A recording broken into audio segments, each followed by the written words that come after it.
Meie võtame siit hobusega siis tule vastu.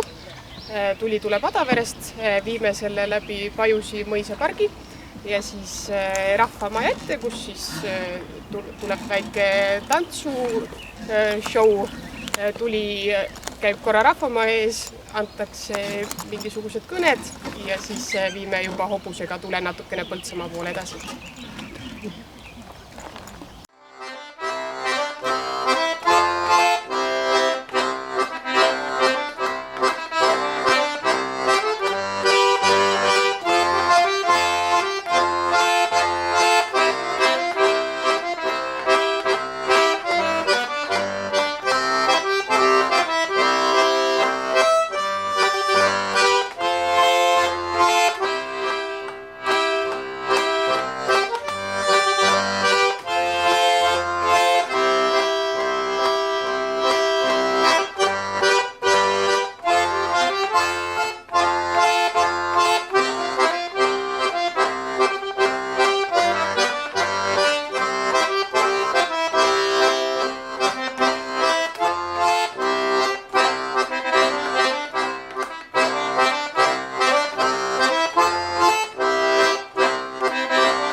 Absoluutselt, aga palun.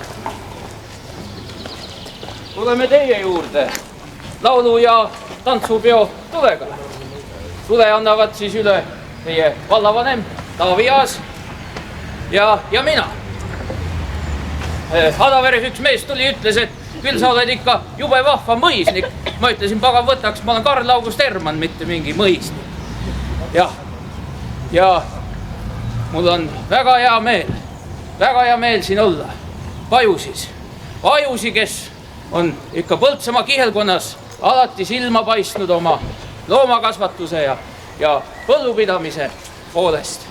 Ning eriti hea meel on mul selle üle, et siin mõisa peahoones on täna rahvamaja ning selles rahvamajas on nii teater kui ka rahvatants. Lisaks siin on väga aktiivne külaselts, lõõtsamängu saab kuulata ja ka vana tehnikat saab näha. Selle kõigele mul on hea meel ja selle üle eriti, et seda antakse üle põlvest põlve. Et ega meil on tõesti kõik olemas, et vanast lagunenud kivimüürist me oleme nii taiplikud ja lahendasime ka selle probleemi. Nii et me varastasime omale selle tantsu ja me tantsimegi kohe teile selle vargamängu tantsu. Nimi ongi Varas.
Seljad vastu,